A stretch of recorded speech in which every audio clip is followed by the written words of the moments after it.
नहमदुहु व नुसल्ली अला रसूलिहिल करीम अम्मा बाद फ़अऊज़ु बिल्लाहि मिनश शैतानिर रजीम बिस्मिल्लाहिर रहमानिर रहीम।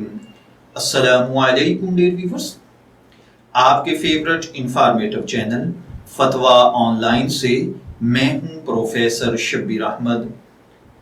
हमारा आज का टॉपिक अहकाम रमज़ान से मुताल्लिक़ है। अगर किसी भाई बहन ने अपने वजूद पर बॉडी स्प्रे यूज़ किया है तो क्या इससे रोज़ा टूट जाएगा या नहीं? तो चलिए आज हम सीखते हैं और जानने की कोशिश करते हैं कि क्या बॉडी स्प्रे का यूज़ करना रोज़े को तोड़ता है या नहीं। तो मेरे भाइयों और बहनों, बॉडी स्प्रे में ऐसा कोई मादा नहीं होता जिसके ज़रिए से रोज़ा टूट जाए।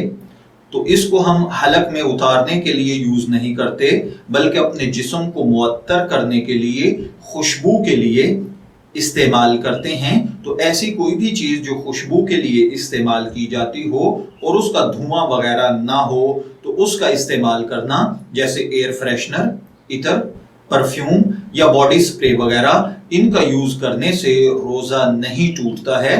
रोजे की सेहत पर कोई फर्क और असर नहीं पड़ता, न कज़ा वाजिब होती है, ना ही इसका कफारा लाजिम आता है। तो अगर आप भी इसी किस्म के जदीद फिकही मसाइल को जानना चाहते हैं तो हमारे व्हाट्सएप नंबर पर राब्ता कीजिए या इस वीडियो पर कमेंट कीजिए। इंशाअल्लाहुल अज़ीज़ आपका नंबर आने पर आपके सवाल का जवाब दिया जाएगा। मैं दुआगो हूँ कि अल्लाह ताला हमें इन बातों को समझकर इनके मुताबिक अमल करने की तौफीक अता फरमाए। शब्बीर अहमद को इजाज़त दीजिए, फिर हाजिर होंगे किसी नए टॉपिक के साथ। तब तक के लिए अल्लाह हाफिज।